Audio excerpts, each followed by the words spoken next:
Hello and welcome, ladies and gentlemen. This is the Iblis Manifestations Podcast.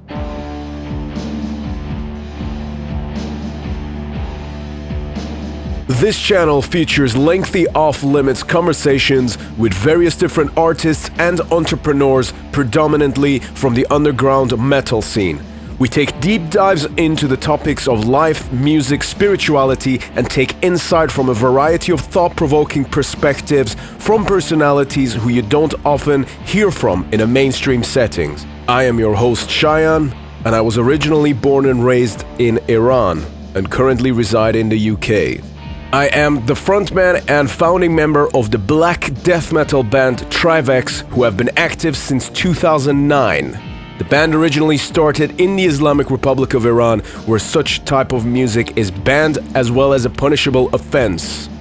You can check the band's pages for any updates on tour dates as well as new music. I am also a personal trainer and an online fitness coach who specializes in people achieving the best versions of themselves physically and mentally. Having been someone who was once extremely out of shape and overweight, I find it to be my duty to be able to pass on the information and knowledge which I've gained to help others achieve the same transformation. The Iblis Manifestations Podcast also features a variety of solo episodes where I discuss personal experiences and anecdotes in a very candid fashion, covering everything from mental health, spirituality, philosophy, and even paranormal experiences. This is the Iblis Manifestations Podcast. To support it, be sure to subscribe to the channel and visit the link in the descriptions. It's great talking to you, Cheyenne, really. And best of luck to your endeavors for this podcast. I think it's a great initiative. You're my favorite person to talk to for interviews and stuff. So I love what you're espousing out here. I love the knowledge and the perspectives that you're curating through this, and I'm just so honored to be a part of it. Thank you. As I told you, it was one of the most interesting interviews I've ever had, because we talk a lot more things than just music, and I really appreciated that. I respect you deeply, and it's an honor to be here. And friends, remember as always, better to die on your feet than to live on your knees. Enjoy the podcast.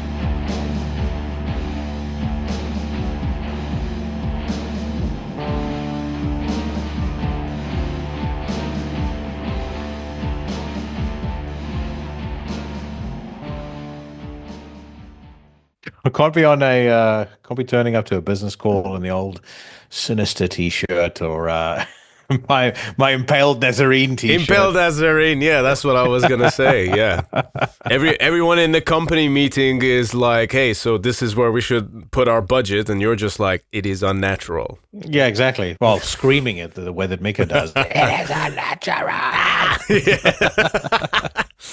There we go. How we doing, my man? You good? Yeah, and I'm all right. Thank you very much, mate. How are you doing? Yeah, pretty fucking killer. I'm just running this one, so we'll just this will be the actual thing. It's been a good one. It's been a good, long, productive fucking day. I have to say thank you so much for a lovely meal and an evening on Saturday night. That was a real pleasure to hang with you guys and also get to see a small sort of comedy show like that, deep in the scene. That was quite cool. Oh yeah, no, mate. Firstly, thanks for coming. We had a brilliant time as well, and like I said to you, the Comedy Store, for my money, I don't think if it's just two people, I don't think that you could have a better night for under £100 in London. London's generally an expensive place. But if you're not going to go out and eat and stuff around there, they actually serve pretty good food. Their drinks are very cheap, as you saw. You could have less than 100 on you. Go there and you'll have the fucking best time of your life. And the comedy acts, generally speaking, hit way more often than they miss. I think there's quite a high standard of people that, there's quite a high standard for the comedians that are going to be performing there. I mean, when we saw 5 comedians, essentially, one was a fucking train wreck, but the others were really funny.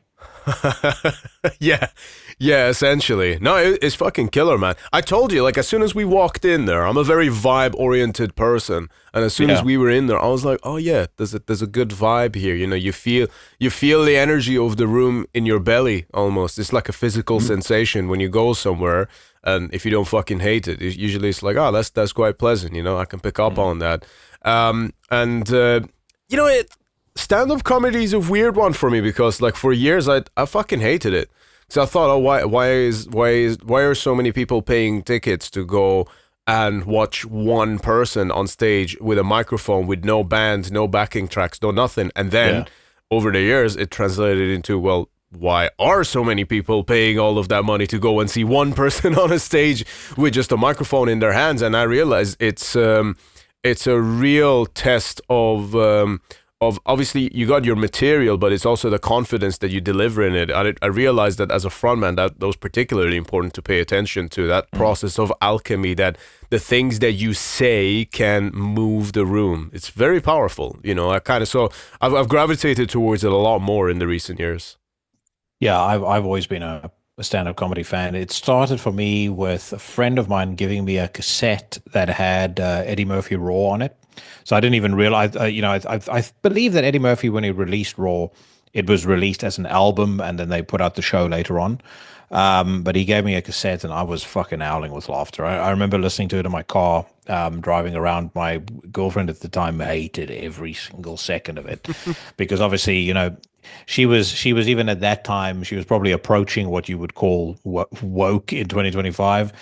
But yeah, you know, and obviously, you know, it's called Eddie Murphy Raw for a reason. You know, he wasn't fucking about. That's true.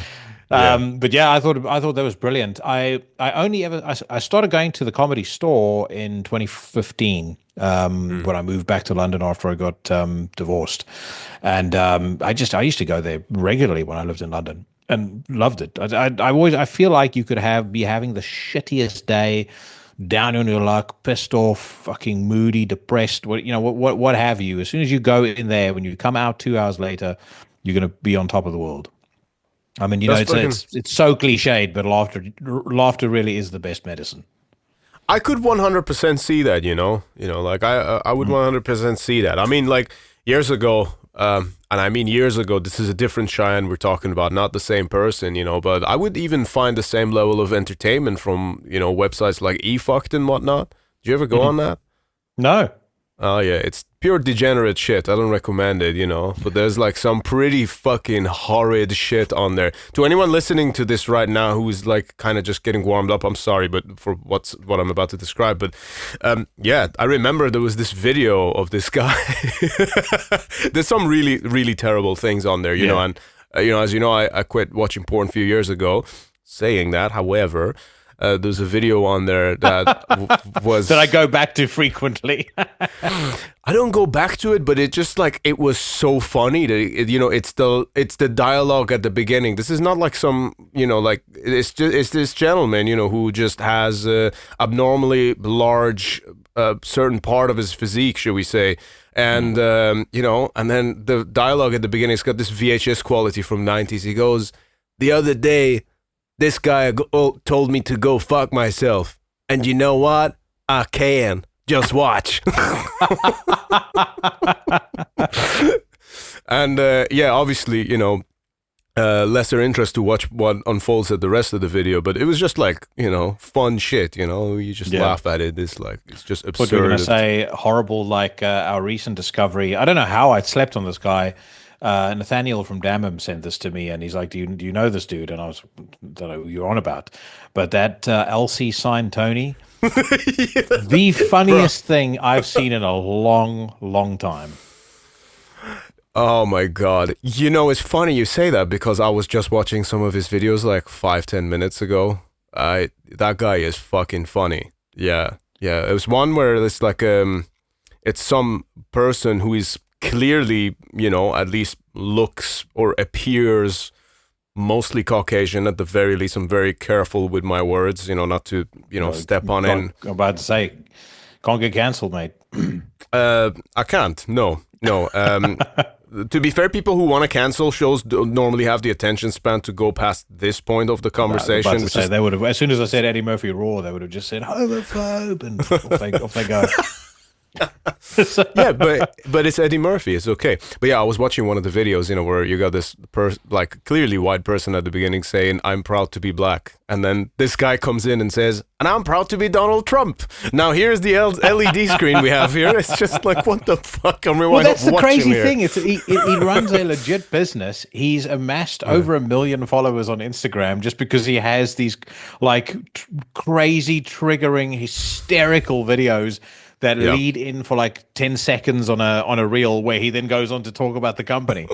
I would love to know whether or not that has translated to actual revenue. Like, if is he making a lot of money? Because I suspect he is. I mean, I would certainly. It would convince me to buy fucking LED signage from the dude, even if I didn't need it. So yeah. But what I will say is. You make a really good point, because I had the same thought as well. It's like, oh, is this person actually making revenue from this? And I was thinking about it. I mean, first of all, it's brilliant, genius marketing. It's like, what is one thing that's going to guarantee that people are going to take that video and send it to other people? Because on the internet, in the realm of Instagram, that's what you want. You want people to stumble upon something and then just send it to their friend, okay? And this is cat videos are particularly successful for this, because a lot of couples do this. I speak from experience because I fucking love cats, Ditto. Okay? Yeah. Yes, exactly.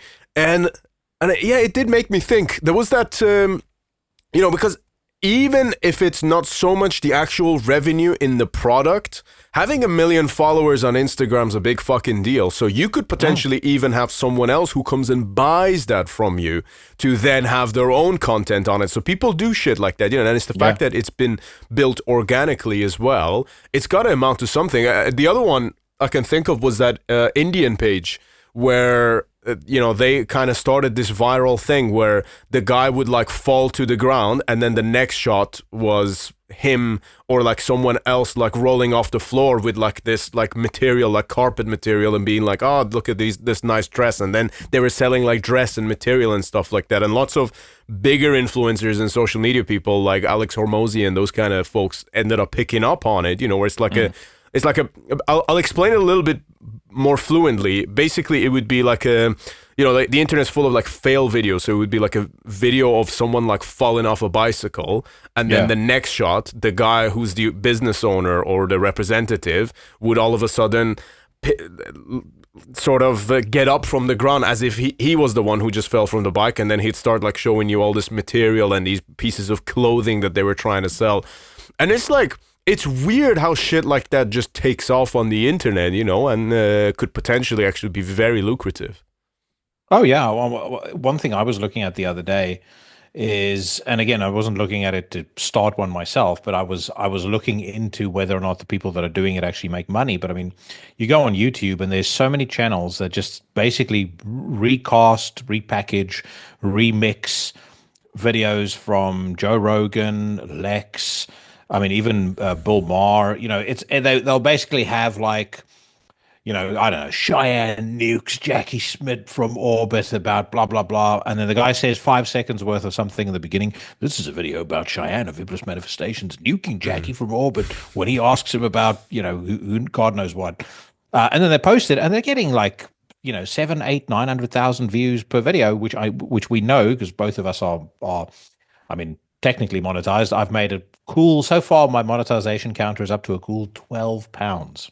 So, holy shit, bro. He's swimming in all that cash and pussy. How the fuck are you managing that? Jesus Christ. Getting some of that big metal money. But anyway, so we know those dudes are making a shitload of cash from doing that. And I can't imagine that it even takes them all that long to do it. But what's also interesting about that is how that amplifies and disseminates certain messages, because anything people are attracted to, it seems like, okay, well, I can just take this, repackage it in a way that is going to attract the audience's attention. As soon as I hit a certain number, then the algorithm picks it up and the rest takes care of itself. It's actually a very easy way to make money. Yeah, it's very clever. It's very, very clever. I mean, it's one of those things. It's very much quantity over quality. And if you've got access to AI, which now everyone has that, everyone has access to it. I should say AI has access to us. AI has access to people. Okay, that's what we're dealing with right now. And I'm not necessarily even saying it's a terrible thing. Yes, there's a separate conversation to be had when it concerns art and music. But in general, as far as marketing tools, what's fucking crazy that I've noticed recently is, I've obviously used ChatGPT before, and I know usually what it looks like when it writes something. And I've been seeing an awful lot of statuses online by people that I know that look identical to ChatGPT. Like, for example, one place you can sort of notice this is the dash. Okay. Now, if you pay attention closely, if you're it's a double dash instead of a single. Exactly. Yeah, I've spotted that as well. Exactly. And that's something that, so, like, usually if you're just writing that, I just put mine in, so like if I've been using dashes. I didn't even know, like, this sounds silly, but like only like 4 or 5 years ago that I learned the usage of dash in English language from one of my friends who was actually studying English. And he was like, hey, this is actually how you're supposed to do it properly and, form your grammar and all that. And then that double dash, as you pointed out very correctly, is something that I'm starting to see in a lot of posts. And then after I noticed that, then I reread the whole thing and I'm like, oh fuck, this sounds like ChatGPT, And it's I'm not necessarily against it, but I think there's a bit of a slippery slope and a bit of a danger there where it might take away the ability to actually think and formulate thoughts for a lot of people. Yeah, I would agree, because the thing is, it makes you lazy, and the brain is a muscle like anything else. If you stop exercising it, it's not going to work as effectively. No. I think there's already some nervousness and speculation. There might even be a study that's being pushed around, although it'll probably be very limited. But how over reliance on AI can limit or damage critical thinking. But I would say, quite openly, I'm a strong advocate for AI in the workplace used in the right way. If you're an individual person and you're working in a corporate job, I would strongly recommend, based on my station in life, I would strongly recommend you wrap your head around how to utilize it as a tool as quickly as possible. And not when I say a tool, it's a tool like everything else. It doesn't replace you. It augments what you do. What I've found in my day-to-day, I started after you and I did that experiment the one evening where we were looking up our podcasts on ChatGPT and on Grok. Right, yes. I was so impressed with Grok's results. I started using Grok. Grok has since put out Grok 3 beta.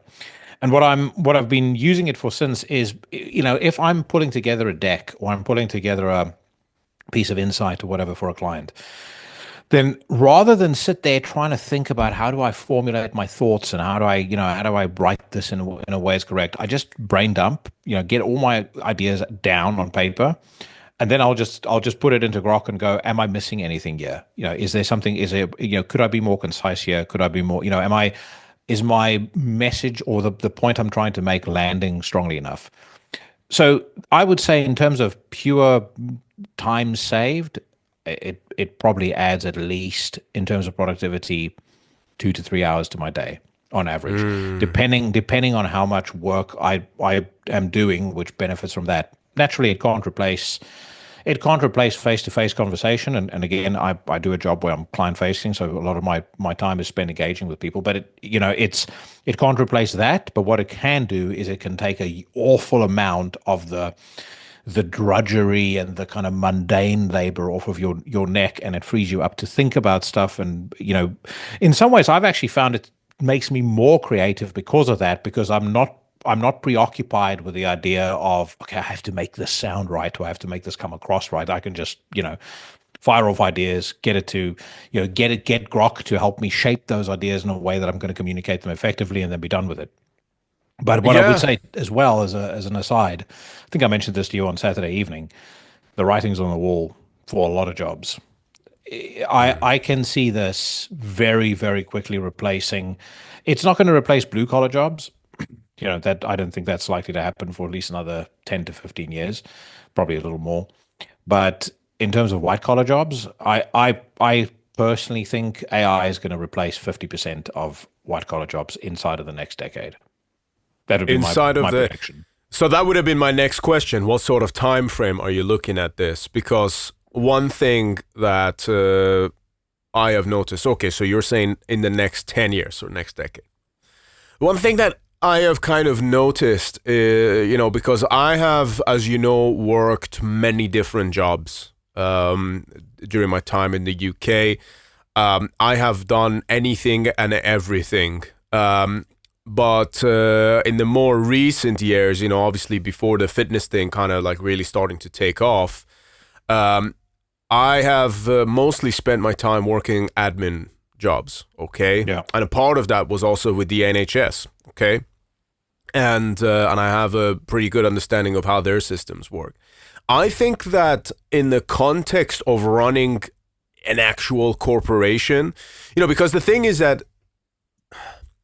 if you have, let's say, one person who's going to use, let's say, Grok or ChatGPT to write something up and then just share that, that's a different story. But in order to really upgrade this, you need a full-on infrastructure that's going to be run by the AI. And that's something that's going to be very expensive to do for a lot of companies, okay? So it's going to then tap into your phone lines, and it's going to then tap into your system, your appointment making. So that sort of thing, you can only use a free AI source to an extent, but it's ultimately something that's probably going to cost millions to do. I mean, with the NHS, they use this fucking program called Lorenzo, and this is at least in the case of some of the hospitals in Yorkshire. And Lorenzo is a fucking shit program, okay? Like it crashed down back in like some years ago, not too long ago, okay? So this is like in the last maybe 5-6 years this happened, and it cost something like fucking 8 million to the NHS just because this program fucking crashed down. So it's absolutely fucking useless. But every other program that they use is also utterly fucking useless and completely outdated, and all of the PC systems are fucking old as shit, and the whole thing is just so fucking outdated. And I remember thinking, like, being genuinely worried about this, like, AI thing actually taking over people's job. But unless a lot of these institutions and bigger places, at least I'm talking about the UK, because UK is fucking slow when it comes to these things, all right? Like, for change to happen over here, it takes fucking decades. For that kind of change to happen, they first of all need to really make an investment for it. And it's, I think, only then, like after they've made the investment and after the whole thing's been implemented, that then, you can maybe be worried. But I think at the moment, especially like even, I've also worked for smaller businesses, like no one's got the fucking money to go buy software that's going to upgrade things. You know what I mean? Like people, like they're almost like quite comfortable with how things are, even though AI is like so much more convenient and efficient in many ways. Yeah, look, there's three phases of AI. So there's generative AI. We've passed that phase now.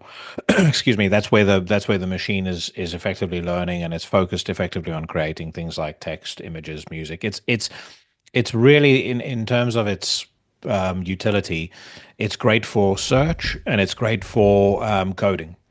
Then there's reasoning AI, which is the phase we've entered now, where the AI starts to become more capable of logical deduction, problem solving, understanding the context of what you're doing. So if you work on Grok 3, for example, it'll retain the context of the questions that you're asking. And actually the interaction becomes a lot more conversational. It's also a hell of a lot easier. And you have on Grok, and I'm not a Grok salesman, just so everybody knows, I'm not undercover for Elon here, but you have two options. You've got deep search and you've got think. If you select think, what's quite interesting is it actually shows what the AI is busy doing. So it'll show how it's reasoning, the logic it's applying, etc. The next step is autonomous AI, where AI can start functioning by itself. Now, I speak under correction on this, but my understanding from everything I've seen is that in terms of the computing power required to run autonomous AI, we're not anywhere near having the capacity globally to be able to produce that. There's obviously a very big push from the US to try and get TSMC, Taiwan Semiconductor, building as many fabs in America as they possibly can. Part of that is to insulate themselves against any supply chain disruption if China were to try and reunify with Taiwan by force, as I've suggested that they will reunify. I like that term. Well, that's the term that they use. Yeah. But it's sure. But the other thing is it's also to be able to produce enough semiconductor capability to be able to run autonomous AI. Once autonomous AI comes online, then it's a question of how that gets deployed and what the cost is for a business to deploy it. But in the conversations I've been part of, in the meetings I've seen, I'll tell you now, there's not a single CEO in any major company that isn't already asking, when can we start replacing people with AI? They don't phrase it that way, but they'll say, what cost savings can we make using AI? Now, again, I'm not entirely against that. I don't know whether I agree with Elon Musk's take that we're going to have to switch to UBI because was just about to ask you about that. People will be completely and utterly displaced. But conversely, my wife's nephew, I had a conversation with him a little while ago, and he asked me, he's finishing school. Well, he has finished school. He asked me what he should do for a living. And I said to him, if I were you, I would get an apprenticeship I would get an electrician apprenticeship, and I'll get a plumber's apprenticeship, because the generation that did those jobs previously are all nearing retirement age or already retired. They did those jobs so that their kids can go to university and do a white-collar job. The white-collar jobs are likely to be replaced. What we'll see is a increasing shortage in the number of qualified electricians and plumbers, or anything, car mechanics, maybe less so car mechanics, because the job of a mechanic has kind of changed because of the amount of technology that's in cars at the moment. But like typical blue collar work, the demand for that will just go up. The premium that a builder will be able to charge, a plumber be able to charge, is going to be massive. And actually, a lot of those people, I personally think, are going to be financially better off, certainly more secure in their income streams than somebody who's been doing an office job for all of their life. If you've been doing a lower level office job, I would have sleepless nights thinking about how I can start diversifying my skill set so that I've got something that always keeps me in a job, or at least keeps the money coming in. Fitness coach, baby. Well, there you go. That's one thing. Chefing is another one. People love to eat. Yeah. So it's those sorts of things. I don't see really. I'd be surprised if even if in our lifetime that the Optimus robots come and take that over. I don't see that happening. But that's actually a really good example, yeah, because being a chef is still a form of you're still very much an artist, and it does need that human touch, and that's something that I reckon, even if it takes over the entire world, you will never see it in countries, let's say like Italy, who particularly take their culinary aspect of their culture extremely seriously. I mean, they were the first country to basically turn down people eating bugs and fucking fake meat and all that garbage that I absolutely do not believe in. Just a comment on that, actually. Yes, it is interesting how as we kind of plow ahead into this uncertain tech-dominated future. I mean, you can see it in the UK. The amount of homegrown, whether it's food trucks, owner-run restaurants, owner-run food stalls, the amount of increase in that, and the interesting, the volume of interesting things that they're doing has increased tenfold. Like when I first moved to the UK, going to Nando's was a treat. That was like, if you went to Nando's, yeah, that's delicious. Most of the food here was fucking dog shit. Then drive-ins, diners, and dives, Man versus Food, those programs started to show up on television. And all of a sudden, you started to see like one after the other great restaurant pop up. And you started to see more and more of these, like Burger and Beyond. I don't think you've ever been there. That's a spot we need to add to the list. Sure. So they used to be a food truck at Waterloo. And then now they've got multiple restaurants in London, So I love seeing that kind of success. I love when people build themselves up from the, from humble beginnings. But I think to your point around chefing being, there being an artistry to it, I think there's actually there's a explosion in the number of artists that are coming out and earning a very healthy living from that, because I do think people are always going to have a desire to go back to something that feels authentic and human to them. There's the one thing about AI is it's very cold, it's clinical, transactional. But your interaction with a chef, or your our interaction with Jared Christmas at the Comedy Store on what's that? Can a robot come up with a moment as magical as Jared Christmas setting a guy up to believe that everybody in the room had drunk their own pee at some point? Stuff like that. That was masterclass. That'll never go away. And yes, that was phenomenal. That was great. Yeah, just a quick bracket for anyone listening here. So basically, Jared Christmas, which was the gentleman who was hosting the comedy show that we went to, very fucking funny guy, very funny, like quite naturally witty, and he had good material. Yeah, there was a guy who went to the loo in the middle of the performance, and he stood up. And obviously, comedians always do that. If you're sat at the front and you get up and go to the bathroom, comedians will fucking pick on you. If they're good at what they do anyway, which it happened in this case, because you have to kind of like keep charge of the room. And then whilst he was in the toilet, he said to the crowd, it was like, okay, so when he comes back at some point later in the show, I'm going to say who here drank their pee in childhood. And I want you all to put your hands up, and let's see if he puts his hand up. And obviously, the way he delivered it, and the whole night we were anticipating that question. And obviously, like, this is like maybe 45 minutes, an hour later when he actually did the question. We've had like multiple acts in between, and he's back on stage because he was obviously hosting the show. and then he perfectly segued the conversation into piss somehow. And then he goes, okay, so who here used to drink their pee during childhood? And then the whole room, you and I included, put our hands up. And then this guy was just sat there looking around, confused as shit, like, what the fuck have I just walked into? His reaction was absolutely worth it. But that was brilliant, just bringing the room together. And I think you're right. I don't see how an AI would be able to recreate moments like that, because it's sometimes, like you look at a guy like Jared that we were obviously watching, you look at him and you can see this is someone in their mid-40s. He's probably been working really hard at doing comedy, and is still making a thing out of it. But he even made a joke about like, struggling to pay for a mortgage and stuff. Stuff like that is real, like you've had to struggle to be there. You're not just programmed to be perfect, and it's the imperfections that kind of make us what we are. That's why fucking hell, you want to go deep about it. That's why we maybe even enjoy and listen to this music. A lot of people who produce the best type of metal or even rock and roll music or arts or whatever, they're not perfect people. I'm not a fucking perfect person, but I think it's the beauty that is between that is the friction of that perfect and the imperfect that kind of gives us all that character. And I don't see how that is going to be created artificially. I think that's an excellent point. The other thing that I would also add is that I might be proven wrong on this, but I don't personally think AI is ever going to have intuition. Human intuition, especially in an entertainment context, is a very beautiful thing. We've seen it in professional wrestling.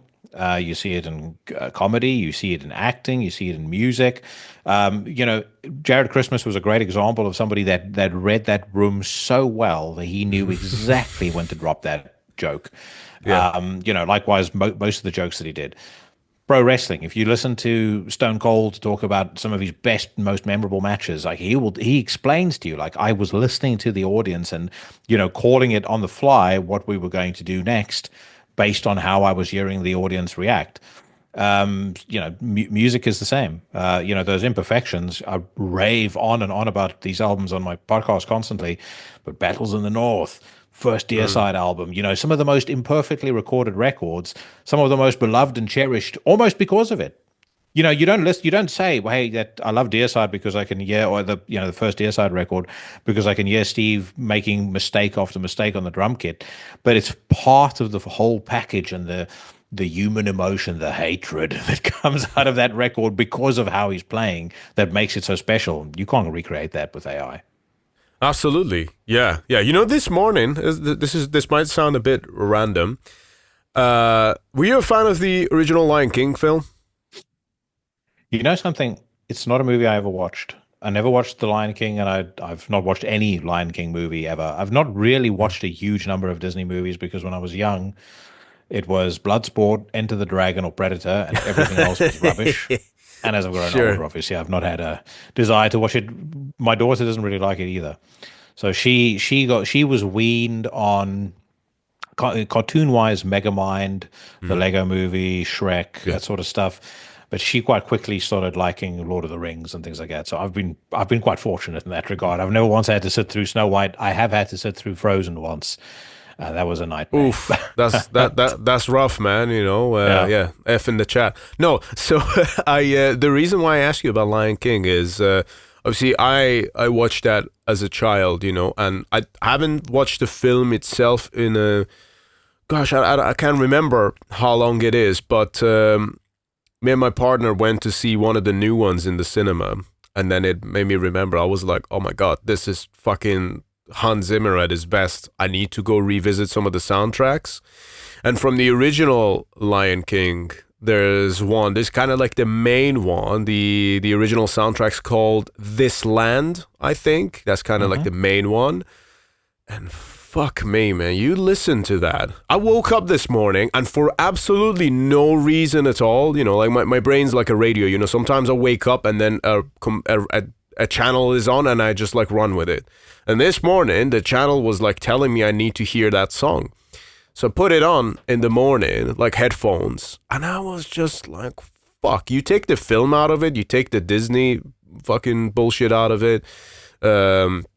Originally a Nazi company, by the way. You take all of that out of it, and then you listen to the song, and it's just fucking brilliant. And you can really get lost in it. I mean, you've got a good hi-fi system, so I'd recommend to you, like when it's not too late, stick that fucking song on. I think it's called This Land. Just listen to that. Forget that it's a cartoon. Forget that it's an animation about stuff, but just listen to the music. Holy fucking shit. When you guys were visiting here, did I play you the Hans Zimmer live show that I've got? That's recorded in surround sound. It's fucking unbelievable. Like the day I decided that next time you come, I definitely have to do that. The day that I recalibrated my views on what I regard as expensive when it comes to spending money on a hi-fi, I was at the Bristol Hi-Fi show and they had a setup there where they were demoing it, and I was gobsmacked.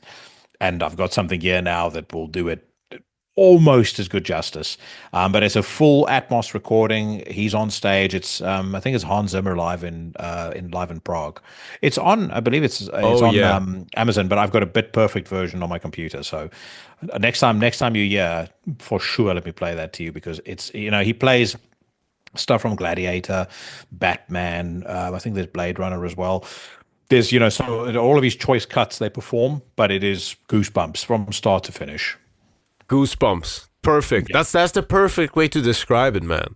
And I think there is this thing with music in particular that I'm glad we actually segued into this, because I wanted to talk to you about this tonight. But there's this thing about music where you're really supposed to feel it. Okay, it's not just what goes inside your ears, but it's what your whole body feels. That's why when I was like for the many years, when I've been playing in bands and obviously playing in Trivex for, it's been 16 years I've been doing this now. And, whether it was in Iran or in the UK, all the different rehearsals, I've always had like a fascination with like standing next to an amp cabinet whilst playing, or like not even just my guitar amp, but going and standing next to the bass amp and just feeling the vibrations in my body, because I think that there's something that the music does that it changes your full body's chemistry. And like I said, it's not just what's going inside your ear and your brain, but it's your entire body. So when was it that you kind of discovered that you were into the hi-fi stuff? Like, how did you even first get into that? That came from my dad. So my dad had what I thought, now that I know the details of it, it's not that impressive, but he had what I thought was a really cool hi-fi. There were always records in the house. I had, from my mom telling me the story, I'd figured out by the time I was 3 years old how to use the turntable. and I would take records out of the cupboard and put it on the turntable, and then I would just lie on the carpet and listen to music, and I would listen to the Beatles or to Queen or stuff like that. That's cool. But yeah, he had a NAD. So, I mean, anyone who doesn't know anything about hi-fi is going to just skip past the next 20 seconds because it'll just sound like nerd shit. But I remember he had an NAD 3080 integrated amplifier. He had two stereo speakers that he built up himself from different components, but they were very good floor standers. And then he had a good turntable and stuff like that. And I always loved that. I think partly why I got so into it is because he, as I grew older, didn't want me to use it, so I had to wait for him to leave the house, and then I would sneak in and I'd start listening to my music. So, Gotcha. and it was always such a treat being able to just sit on the sofa and like put a CD in and listen to it properly instead of on my fucking shitty twin tape deck piece of crap that I had in my room. And then when I was in the UK, a friend of mine was massively into hi-fi. I was already starting to get into the home theater side of things. Bought myself a cheapish Q Acoustics home theater. Not I guess for some people wouldn't be too cheap, but by my measures cheap. And then my friend said to me, "Listen, I want to upgrade my speakers, but I want you to have this pair. You'll just need to go on eBay and buy yourself a proper amplifier that can drive them properly, and then you can take them." And rest is history. I can show you the photos of how things metastasized into what you see now. But I've also been extremely lucky that I've been friends with people in the industry, so I've gotten an awful lot of discount, and there's been a lot of wheeling and dealing behind the scenes that has helped me build it up. But yeah, I think the love I have for it started when I was young, and obviously it's heavily augmented by the fact that I am completely obsessed with music, and it's music of all genres. It's not just metal. Yeah.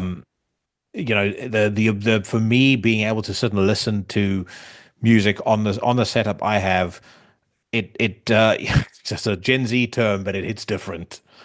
It's different. No, you've got a crazy setup, man. I actually think that you should maybe document that a little bit more. I don't know if you would do something like that, like a vlog or something, or on Necrosphere, or I can maybe do it next time I visit yours. It's really impressive, and like to some people, who are used to like listening to fucking Dark Throne tapes on fucking Walkman, like it's a hell of a difference, Oh yeah, no, I remember when you heard it, you were like. The first, aside from the technical hitches, which now that's resolved, that won't happen again. But the once everything got up and running, you listen to the first song and you listen to the second song, and like midway through the second song, you're like, "This is fucking amazing." Yeah. It really was, and even when you turn it to the home theater thing and you stuck on fucking Mad Max, you can hear the sound of the bike as if it's in the room. Like it's an experience, and then it just kind of makes you appreciate something like that. Like it makes you want to be a connoisseur. And it kind of makes you lucky that something that cost millions and millions to make luckily has a big enough platform where you get to buy this DVD for like, I don't know, 20 quid or something, probably a bit more than that, but still you get to buy that and you get to experience it for yourself, something that is like got so much effort into it. That's one thing that I really enjoy, is just being that kind of a connoisseur, enjoying something just because it's good. Like for example, I never skip on a new Depeche Mode album, because even if the songwriting or the lyrics don't speak to me as much as some of the older stuff, although I think that some of the later stuff like Delta Machine, I think that's a fucking great album, I never skip on any other records, because I know that I am going to get the top elite package of music when it concerns production and sound, so sometimes I just listen to it for that. I didn't always used to approach music this way, but nowadays I do, and it's cool when you have the right system to, I suppose, really be able to sit in the sound and get lost in it. 1000%, and it does make you appreciate other styles of music a lot more. I mean, my musical journey was very much when I was, when I got into metal, it was like probably most of us go through a period where all you're listening to. I mean, I went through a phase where all I listened to was death metal. Everything else is rubbish. Yep. Then I got into black metal, and then most things that are not black metal, garbage. And then, slowly but surely, I think it was partly inspired by The Sopranos, partly just by growing up with a lot of classic rock and stuff that my dad was into. You you start to broaden your horizons. I think the one constant was Depeche Mode, because that was the first band that I discovered independently and grew to love independently. And I've never, ever not loved them. There's never been a moment in my life where I've not thought they're a fantastic band. Likewise, it's Shake the Disease that you heard, wasn't it? What a song. Songs, mate. Absolutely. Yeah. I was just trying to think, actually, when you mentioned, apologies, when you mentioned the Delta Machine, I was like, is that the one that's got Peace on? But it's not. Peace is on Sounds of the Universe. If you want to do yourself, before that, if you want a treat, listen to the demo version of Peace. It's on, I think they put it on the special edition of Delta Machine. I've checked it out. You told me about it. Yeah, you told me about it. I checked that out. It's fucking dark as well. Yeah, there's something that's what dark makes it so about cool. it. Yeah, for sure. Now, Depeche Mode post 2000s does not get enough love, okay? No, I mean, agree. even, like, obviously, like, Ultra is an album that, people kind of look at it a bit funny. First of all, I think that's a fucking great album, like, excellent from start to finish. And I have a lot of very, very keen memories with that song as well. And actually, it's a kind of emotional, because the last time I went to Iran, I remember as I was flying over Germany, I was listening to the song Home, sang by Martin, which is the third track on the record, and that's, and some of the lyrics and the performance, and obviously it's kind of got this orchestra type of ensemble going on in the back of the track. Fuck. Depeche Mode are just the fucking best, man. Holy shit. They're so fucking good. They don't have one shit album. They literally don't have one shit album, Well, think impossible. about the amount of talent it takes to produce as much music as they've done, and to never have released a record that you'd look at and you'd legitimately say this is fucking rubbish. Yep. They've never done it. They've got a lot of songs that aren't great, but there's always at least 5 or 6 cuts on every record that is absolutely worth listening to. And I 100% echo what you said about post 2000 Depeche Mode. Fucking brilliant. And Ultra, I mean, anyone who doesn't like Ultra, what the hell is wrong with you? I mean, if you like Depeche Mode and you don't like Ultra, I don't know. I don't know what we're on different wavelengths. Yeah, no, 100%. I mean, if you don't like Ultra, it's absolutely fine for you to go back and listen to K-pop. But fuck, you're missing out here. Yeah, I mean, that's that album, when it starts with Barrel of a Gun, it was such a different track, for Depeche Mode at the time. And it was like, I remember when I saw I think there was a music video for it, but I remember when I saw a music video from the record, they were almost presenting a little bit like a metal band, and I was like, Jesus, these guys are getting pretty edgy now. But then obviously, the rest of the record, it's a very diverse album. Home is this really beautiful song. Then you've got this really moody stuff like Sister of Night and Free State. I love that song. Fuck. Yeah. Amazing. It's such a journey.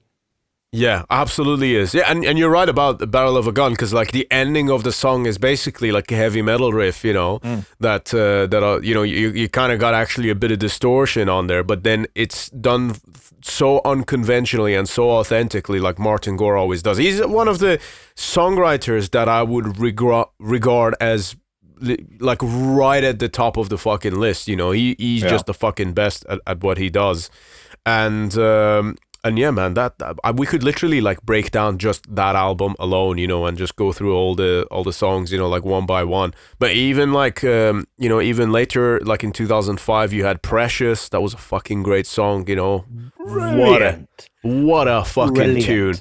Yeah. That whole entire album has got, you talk about emotive songs. Yes. You've got this, it goes into this, in the second half of the album, it kind of goes into this skid where it's like nothing's impossible, phenomenal. Introspector, just an instrumental, but then Damaged People. Jesus. I mean, that's one of the most underappreciated Depeche Mode songs, and it's one of the darkest and most somber, depressing things that they ever wrote. How about Suffer Well? How fucking good is that song? Like to me, it was funny because I heard that. I remember listening to it, and so this was back in, what was it? It was October 2019. I was going through a particularly fucking shit time in my life, but also it was a shit time that was positively transformative. And I think I already knew that part, but I was just kind of shoveling my way through the shit. And I remember walking through this pitch black football field in York at night after I'd been to the gym on the other side of the city, and just listening to this song, Suffer Well, and listening to the lyrics, and I was like, fuck, you're just talking straight at me, it's fucking, and you got that riff that's just so groovy, man, it's, fuck. I didn't realize that you're as big of a fan, because, dude, you should hear what that sounds like on the hi-fi, like all of their albums, but especially post-2000, because they really... they're not short of money, so they spent a fair deal of cash on the old production. Yeah. That record in particular it sounds absolutely phenomenal. Have you ever listened to the 2014 Live in Berlin album? Yeah, that's got the piano version of Shake the Disease on. Yeah. That Martin is singing, which is one of my favorite versions of the song, but the whole thing is great. Bro, you want a fucking snare sound? Go listen to that. Listen to Depeche Mode Live in Berlin 2014. It is the best snare sound I have ever heard in my life, regardless of the genre. And you hear some of the brainfuckery that they do to the crowd, like crowd controls like fucking Freddie Mercury level, it's just like fucking next level. And, like you can just listen to, even if you listen to it on shitty headphones, you'll still get goosebumps, it's just the best of performance, best of fucking sound. And yes, just to double, triple confirm here, I am a huge fucking Depeche Mode fan in case. Well, like I said, I'll play you some Depeche Mode when you go and visit again as well. There was something else I was going to say, which has now slipped my mind. I'm sure it'll come back to me with a thud. You know what else I really like, by the way? Just because I know they were a big influence on Depeche Mode, early Roxy music. Oh yeah, fuck man! Like in Every Dream Home, A Heartache, just one of the most twisted and disturbing songs ever. But I even like the more popular stuff like Avalon. Myself and Sam Loynes of Akrakoka and El Nathrak, we were talking about it on an episode of Into the Necrosphere, and he's the same. He loves Avalon. He actually would be able to pull off those songs if he sang them. But an album I would definitely recommend, if only for the opening track, not the opening track, sorry, track 5, is For Your Pleasure. That's got In Every Dream Home, A Heartache. They opened probably the best cold open of any TV show in history, in my opinion. The cold open for episode 1, season 2 of Mindhunter. They play that song. Right when Dennis Rader, the what's his name, the BTK killer, is busy asphyxiating himself and jacking off, and his wife discovers him. They're playing the song in the background, and it's just fuck. it's perfection. That's fucking sick, man. So this is an area I need to get educated on. What's funny is it also just reminded me, because a friend of mine, he's actually a politician up north.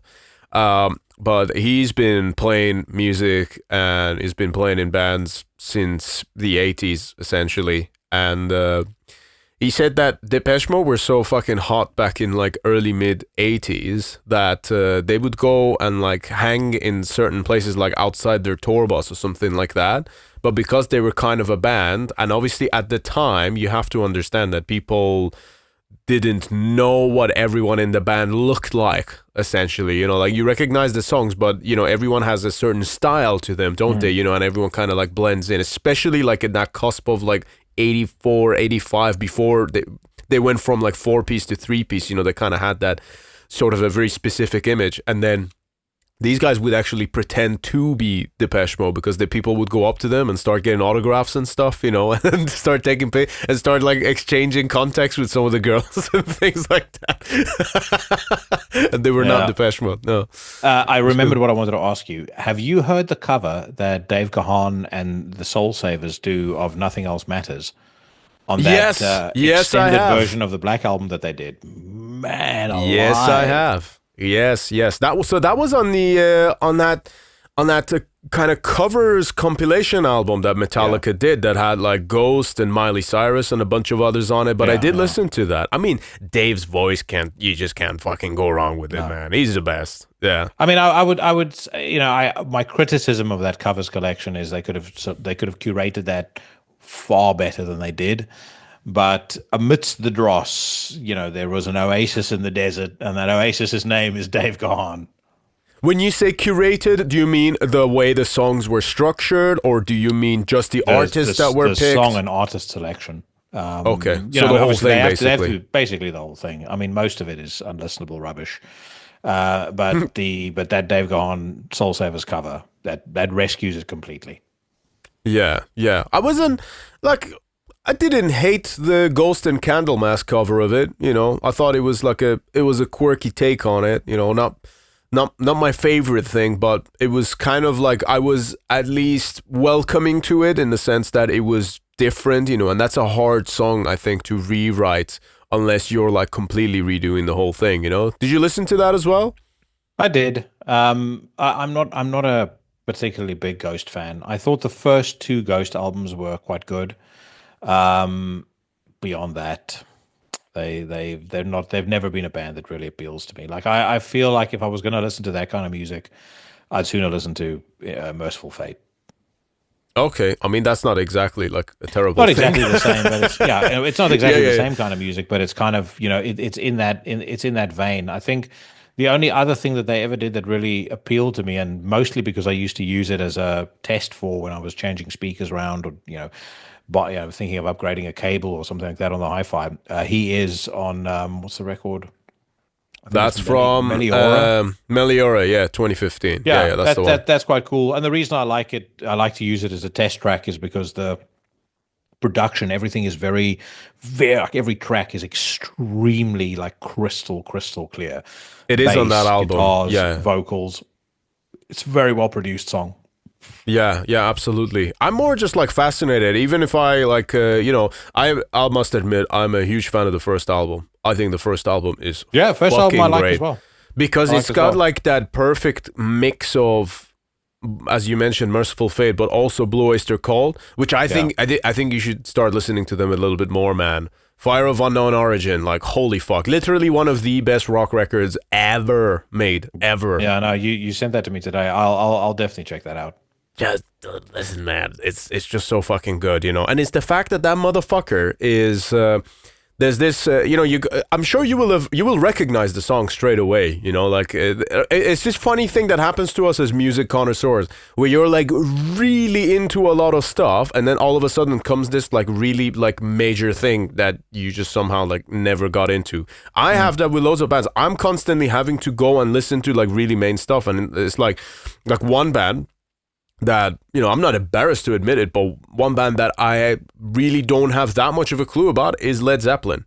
And that's fucking weird, because if you ask me about Rainbow, if you ask me about Deep Purple, if you ask me about Black Sabbath, all these other bands, like I'll be like, yep, know everything, that's the best song, that's the best album. Led Zeppelin, I'm fucking clueless about. So I like you get that with music from time to time, but I would definitely say, Blue Oyster Cult, they got veterans of the Psychic Wars, which is just like a fucking fantastic song. And Metallica actually did an acoustic cover of this back in 2019.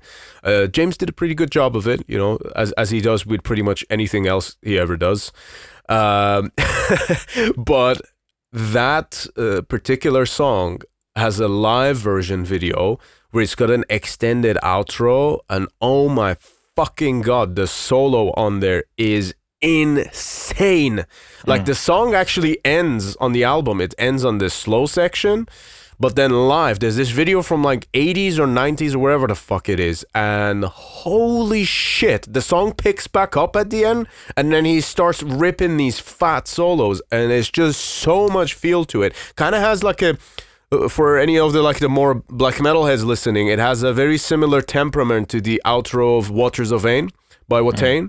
So it's that similar temperament, but obviously it happened like years and years before, and a similar kind of pentatonic, but like really like supreme guitar playing skill. It's just so fucking good, man. So good. That's the beauty of music, though, is there is so much out there to discover.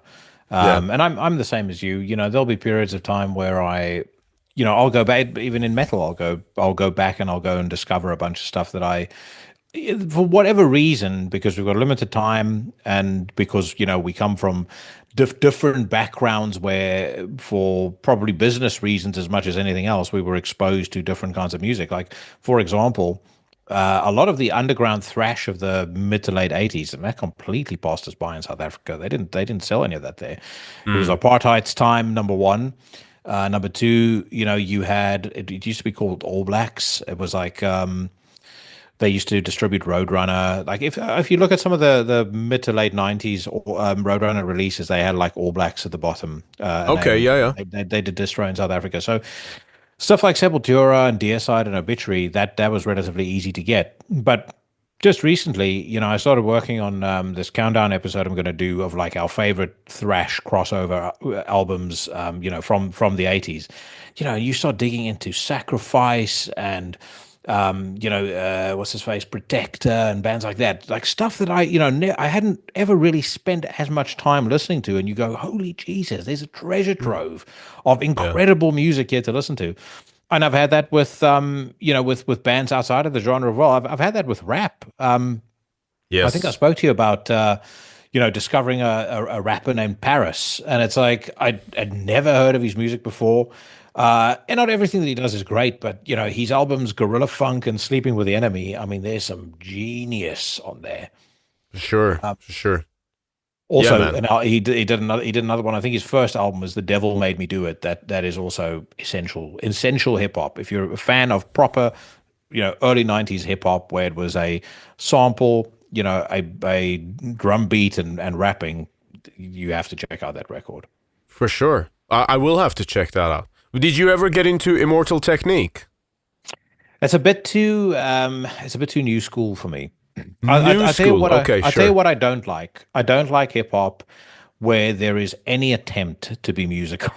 So it's like, I mean, and when I say musical, what I mean is when Dr. Dre started doing production for a lot of bands, this whole G-Funk thing started happening where it was, they started incorporating a lot of R&B influences, and songs started getting actual choruses, and you'd have, I don't know, Mary J. Blige vocaling on a song and stuff like that. And that to me just ruined hip hop. I like the raw stuff from the early 90s, late 80s, early 90s.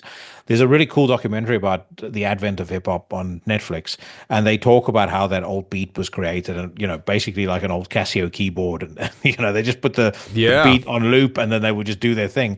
And all those old videos where you see guys break dancing and stuff like that to that kind of music. I mean, that to me is just prime hip hop. That's what hip hop needs to sound like. Eric B and Rakim, early Ice-T, early Ice Cube. I think NWA personally is a bit overrated, but Big Daddy Kane, Funk Dubious, Psycho Realm, that sort of stuff is gold. For sure. I'm surprised to hear you say NWA is overrated though. Massively.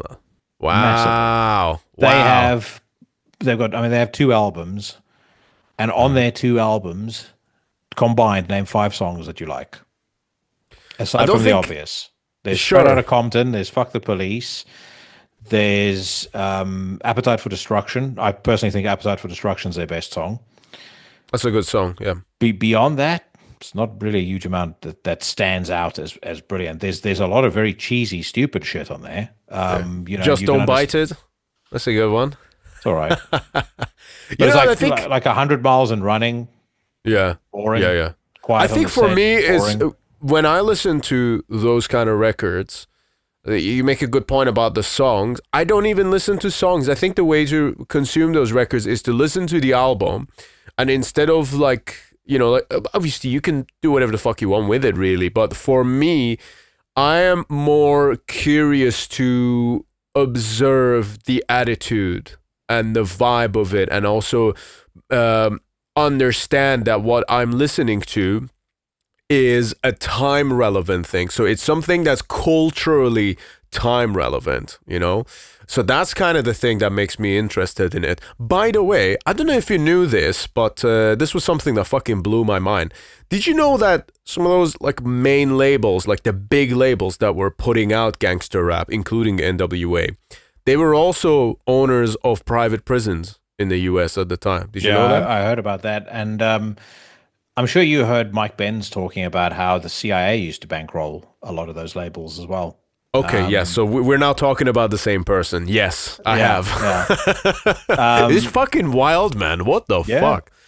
Yeah. I mean, I think I do think people will look at stuff like that and go, oh, well, that's the reason why the prison to pipeline, or it's one of the reasons why the prison to pipeline ratio is so high. But I think that also that's insulting to the group of people that listen to it, because you're basically taking free agency away from them and saying they, as soon as they fall under the spell of this music, they don't know, they can't control themselves.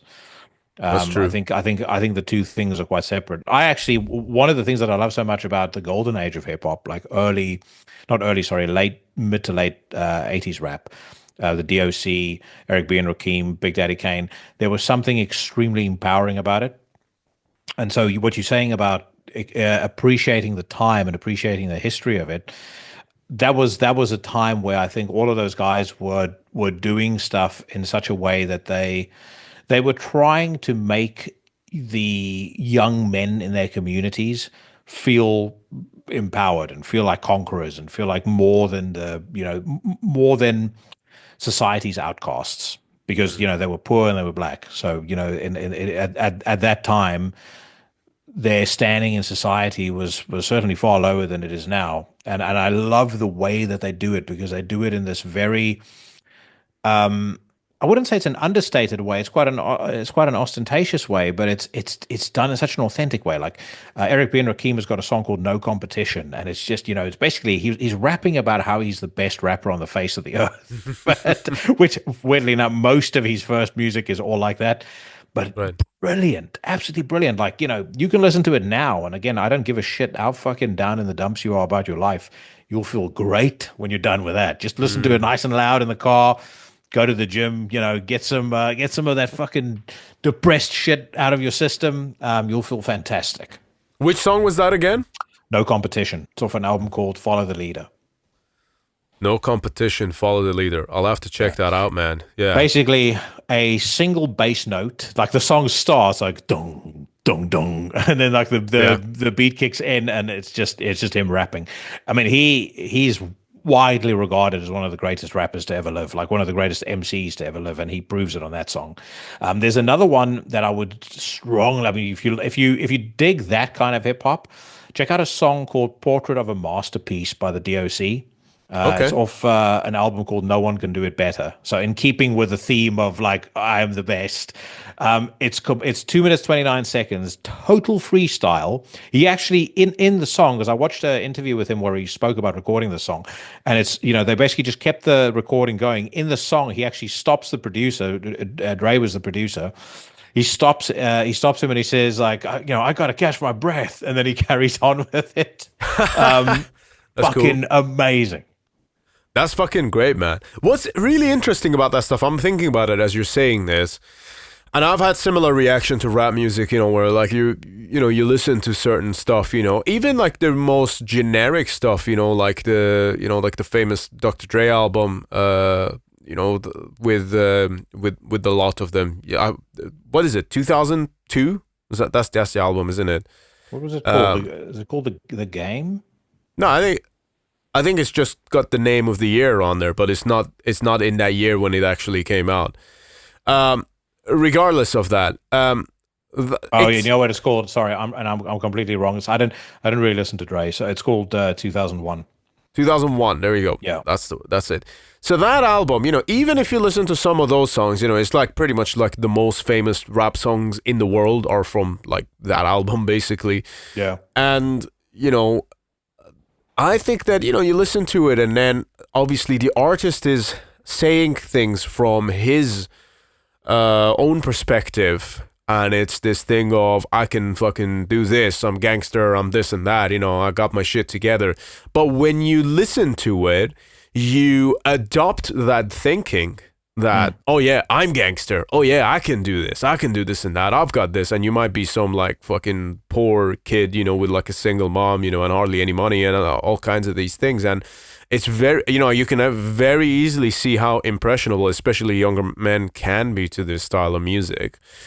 And I think there's this very interesting psychological element to music as a whole and lyrics. It's like we've got the song Alpha Predator. That's a song that, when I wrote it, I was like, I'm the fucking king, come fucking mess with me, I'll rip your fucking head out, and shit down your neck. And that's the kind of vibe that the song was going for. But it's like, it's the same. Someone could listen to Alpha Predator and feel like, yeah, they're the king and they're the fucking alpha and they got their fucking shit, and they're gonna, and it's just like a totally fucking, there's a dark element to it, but there's also another element to it that's quite empowering. And I've been more and more fascinated by this as years have gone on, particularly seeing, like you look at the fucking crime rates in London right now and all the fucking numerous amounts of like fucking stabbings and shit that's happening. And it's like, how much of that is because of some of the fucking bullshit music that some of these 15, 16-year-old kids are listening to? And this is, of course, outside of the lack of investment for police officers down there. This is a different conversation, but like what's even prompting these kids to even want to do this? And I think part of it does come down to that horrible shit culture that's just been spreading around. Yeah, I would agree to a certain point. But I'm a big believer in Thomas Sowell's theory that people respond to incentive. I think I'm going to misquote him, but the quote is show me the incentive and I'll show you the behavior. And if you look at the UK, I mean the incentive simply isn't there to dissuade people from criminality. I think the arrest or the conviction rates of robbery, rape, even murder is extraordinarily low. And once again, speak under correction, I think it might be as low as 8%. So, when people get to the point where they believe that even if they're caught, there's a very good chance that there'll be no consequence, or if they get caught, the consequence is bound to be minimal, and there's nothing that's properly dissuading them from it. I'm also reasonably confident you'll find a ton of people in Singapore and Dubai listening to gangster rap, but they know they're not to fuck about because they understand that the consequences of getting caught doing the same things there. If you stab somebody the way, there's been recent stabbings on Oxford Street and stuff like that in Dubai, that's 30 or 40 years. You'll probably get a couple of hundred lashes along the way as well. They will not tolerate that sort of thing. So that to me is one of the big issues in the UK. The UK's policing system, generally speaking, it's not simply just a lack of investment. It's a lack of proper training, which maybe you could argue comes down to investment, but it's a lack of proper focus. They're focused on the wrong things. They're you can break it down to something as simple as the targets that they're set for arrest rates. They'll go after, and I've heard this firsthand from police officers or former police officers, they go after easy targets because most of the police here are unarmed. So imagine if you find out there's a gang in Hackney that have bolted themselves up in a council flat, and you need to go bust that up. Most of us would probably go, fuck that. If I don't have a gun, if I don't have overwhelming force and the ability to bring the situation under control very, very quickly, why am I going to put myself in that situation? Yeah. It's also why you see scenarios like, there's tons of videos about this all over Twitter, but you'll see a guy who's a bit drunk, maybe has a knife that he's waving around in Euston Station, and then there's 9 or 10 police officers surrounding him, trying to bring him down to the ground. As I said, they don't have the means, the physical means to be able to, neutralize a dangerous individual. But B, they also are very aware that if they behave in a way that's slightly violent and somebody captures that on a mobile phone, there's very, very likely to be career-ending consequences for them. Which is not to say that cops should be able to, beat people up at random, but at the same time, I'm actually, I do believe that if that the police should be feared. The police shouldn't be, they shouldn't just be like dudes dancing and like we have over here, dancing in the background of the Pride Parade, standing on the street corner and stuff like that. You should be nervous of the police, particularly if you're on the wrong side of the law. Yeah. No, I actually agree with this. I'm glad we're having this conversation because I was thinking about this like just yesterday. And I was thinking to myself that when I was in, like, for many years, I had a very, very bad taste in my mouth about the idea of the police and police officers. But the reason for this is because I grew up in a country where, yes, maybe the police do actually look out for the safety of individuals, but what they're also supposed to do is enforce certain cultural restrictions and basically, you know, like what you're talking about, you know, the police should be feared and they should be able to take force and overwhelm the opposers, if you will. Well, that for my case happened to be something that applied to just simply playing a certain style of music. Yeah. So for that, and that I felt that was very unfair. Obviously, I still do. It wasn't nice being on the other side of it. So I always had a very sort of tainted overview of the police, you know, and then you start listening to people like Gigi Allen, and then it's kind of like, yeah, you know, push this kind of, you kind of push further in that direction. However, having said that, I 100% agree with you. And I think that the incentive is, I think it's too little for them. And yes, there are always bad apples in the bunch, but you need a good police system because otherwise all the crazy shit just fucking runs rampant, you know?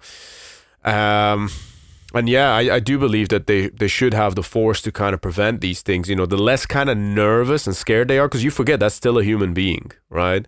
This was going to be the point that I was going to make. I, by the way, just to correct myself, murder, rape, and robbery has conviction rates around 50%, which is still arguably lower than it should be. It's burglary that is in some places 4%, in others up to 8%. So if someone robs your house, tough luck.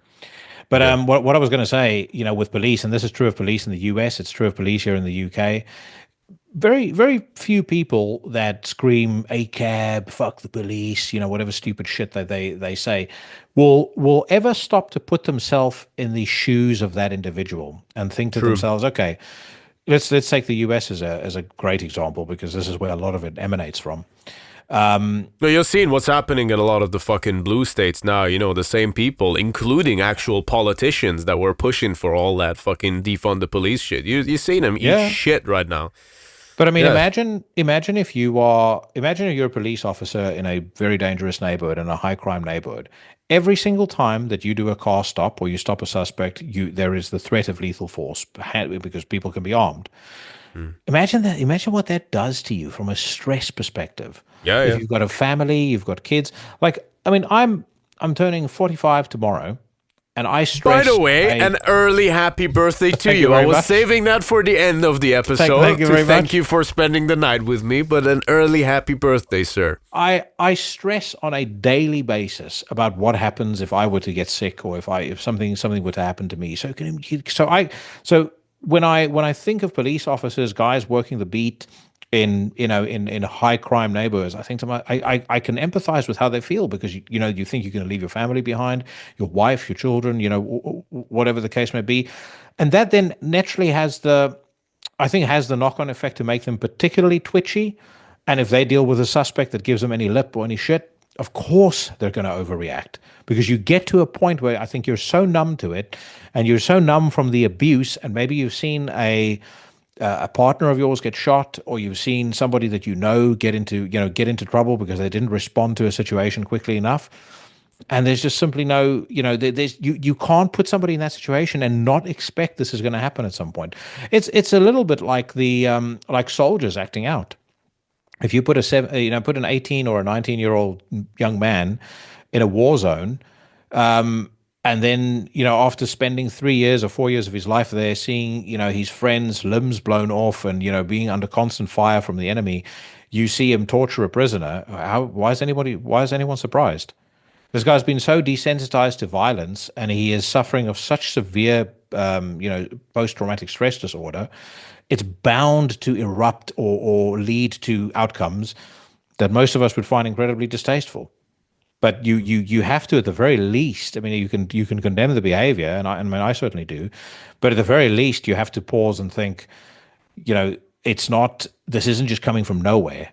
And you have to put yourself, I think, in that person's shoes to go, how would I feel if I were, in Iraq for 4 years and, 3 of my mates got killed? Yeah, no, I do 100% empathize with that. And sometimes as well, it doesn't even have to be something negative, because I have spent a bit of time speaking to soldiers or even ex-soldiers, who've maybe been retired from the military for maybe just a few years.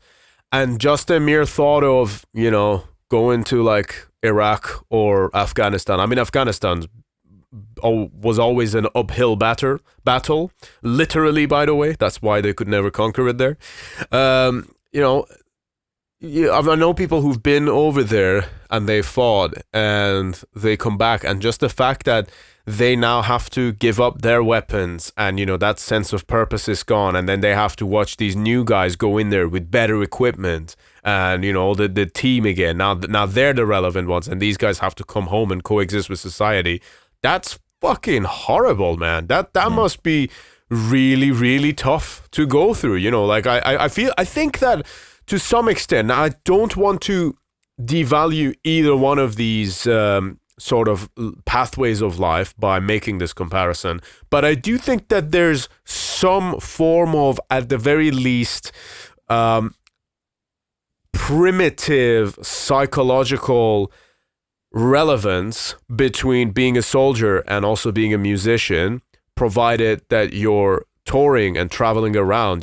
For me, when I go on stage and if we're traveling around in a van with guys and it smells of fucking sweat, and one of the cunts has been drinking himself to death, so you can smell the alcohol in the fucking air, and you're all tired, you hadn't had a fucking shower for a week. That feeling, but it's still a great feeling, because you got a purpose, and as a man, as men, you fucking need that, first of all.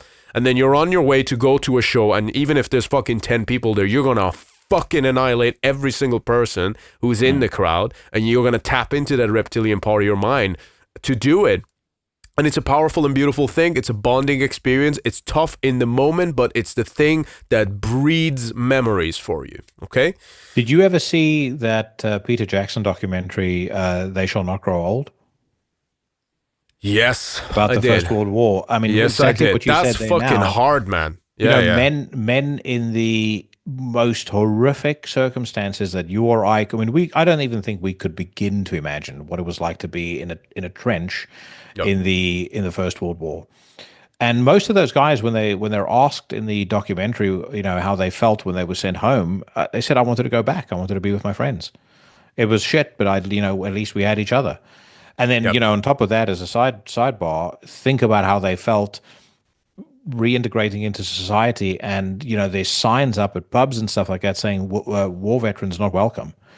To think that you had to sacrifice that much for your country, and your country rewards you like that. I mean, it's very surprising that in the First World War, and maybe there were more instances of this, but it just wasn't widely reported, but that post the First World War, there wasn't more people that just went absolutely fucking skits with their guns and just started killing every single person around them. Yeah, absolutely. I think it's that lack of power. You realize how tame modern society is, and I think that's a rough fucking transition. I have never lived it to that extreme, and I do admire people who go through it, but I especially admire people who go through it and then come back and then somehow find some way to reintegrate. I've listened to many podcasts with Marines and stuff, American ones too, and I have no problem admitting that. I actually think it's great. First of all, you can learn from everything and everyone, and I've always been very much pro-American, even since I was a kid in Iran. I've already told you some of the stories of what I told you about, when I was stepping over the US flag because I didn't want to disrespect it. I was like, no, US are cool. I don't want to rub my shoe on their flag, and then the school were shouting at me, telling me to step on it. But at the end of the day, I think that it's a very difficult thing, because when you really educate yourself, one thing that you said, Jackie, is that, when you're going there and you're sacrificing your life for their safety and things like that. Well, we also do know that a lot of those occasions are when, yes, you are sacrificing yourself, but really the battle is just men in suits behind closed doors sending out these orders, when it's simply just a matter of greed and a political monopoly and the game, and you're just a pawn in that game.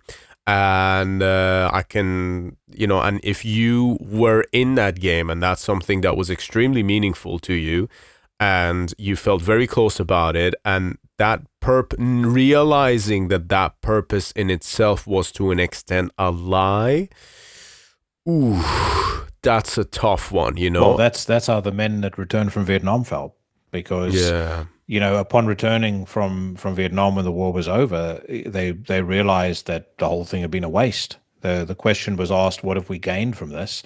And the answer was absolutely nothing. They should never have been involved in it to begin with. It was presented as a fight between, Western civilization and the communists.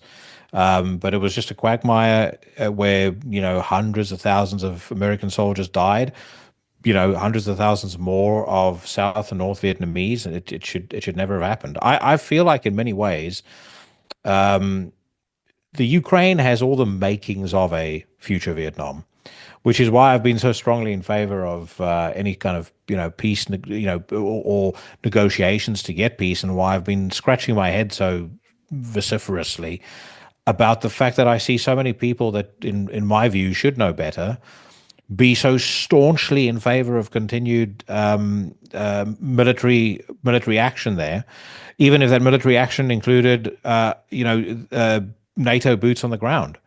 Yeah, to my mind, it's like, well, if you expand the war effort with a country that's allied to China, North Korea, and Iran, I mean, you really are helping set the stage for complete and utter catastrophe, which I'd certainly hope to avoid in my lifetime. And this isn't going to be this. The Second World War was bad enough, based on how destructive modern weapons are. This isn't going to be destruction on the scale of the Second World War. This has the potential to dwarf the Second World War. You and I spoke about this separately by a long fucking mile. By the way, by a long fucking mile. When you and I spoke about this separately, and people can feel how they want to feel about the exchange between Zelensky, Trump, and J.D. Vance in the White House. But the one thing that was never answered in all of the screaming and yelling online about how horrible Trump and JD are is the point was made that diplomacy is the way to bring this to an end, and nobody seemed to have any answer to suggest that in the absence of diplomacy, what other options are there? Because there aren't any other options. And who's funding those other options?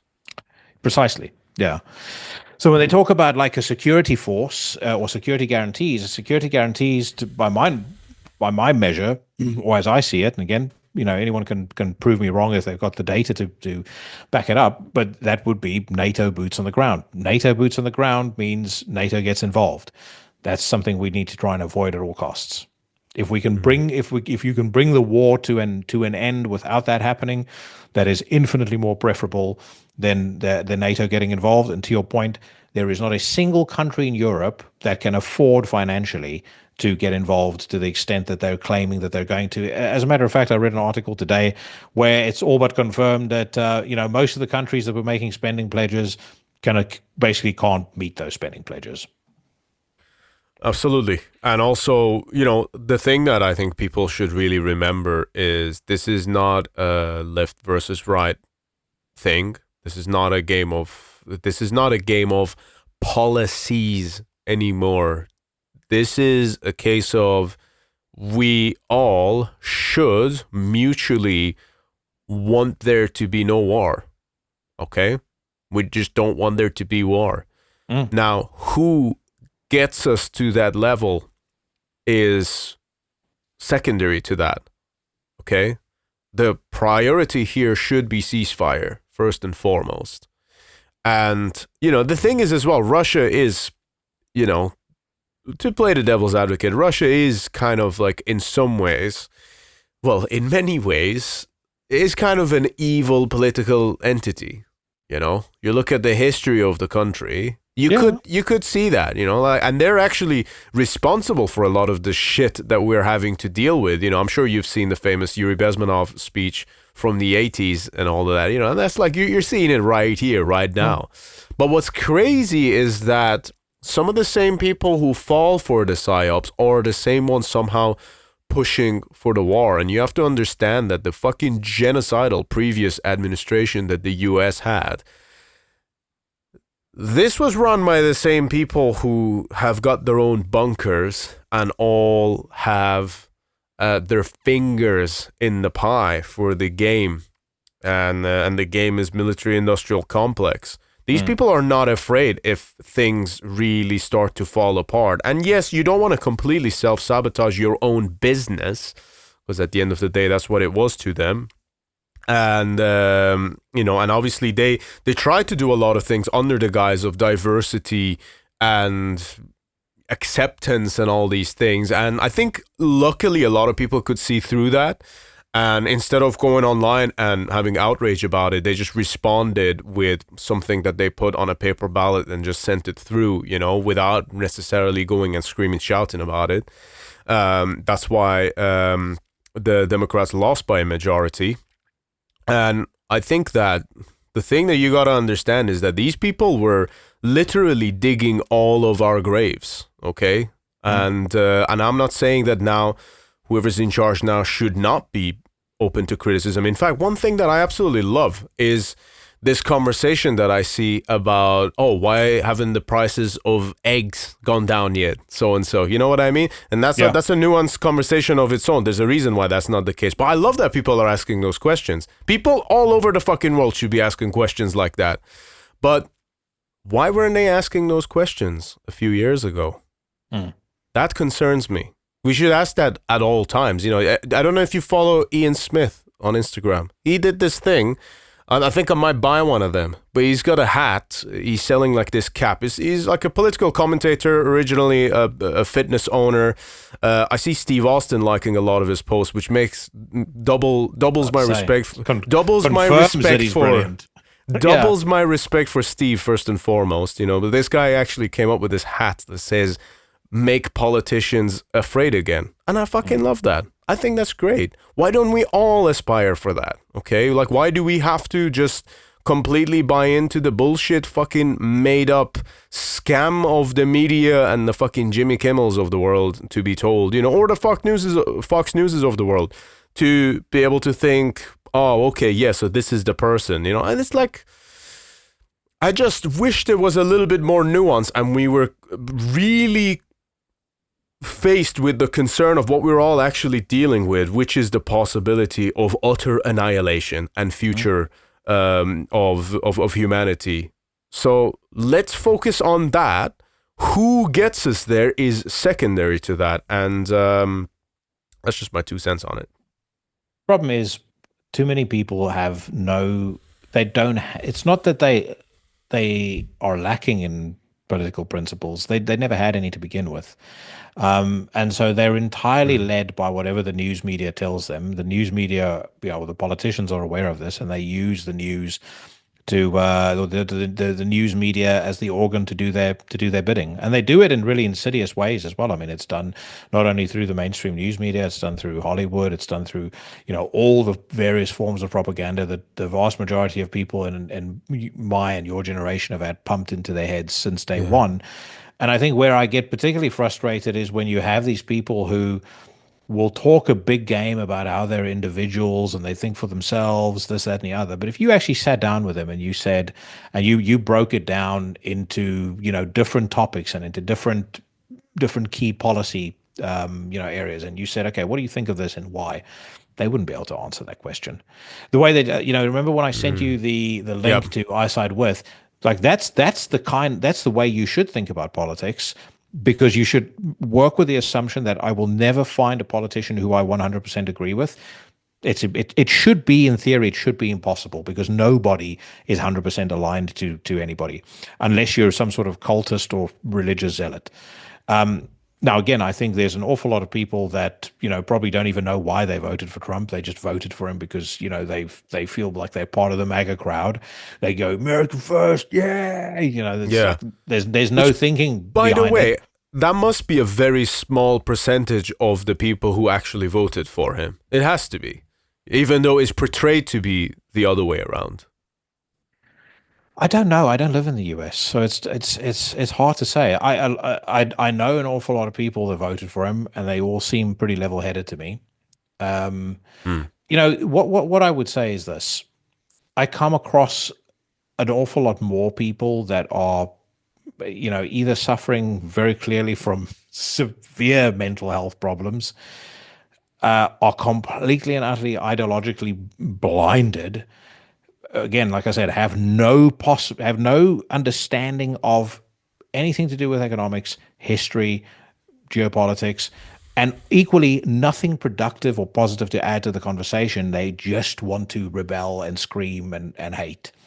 I come across many more of those people on the left than I do on the right. That's just my experience. It might be completely different for other people, but I think it's something my experience has been far more people like that are present on the left than there are on the right. And the other thing that I would also say is, apologies for interrupting. I was say there's one last thing. I'm the one interrupting. To get your take on this. I have found people that tend to be right-leaning to be a lot more tolerant of people with different opinions than the orthodox left of our day.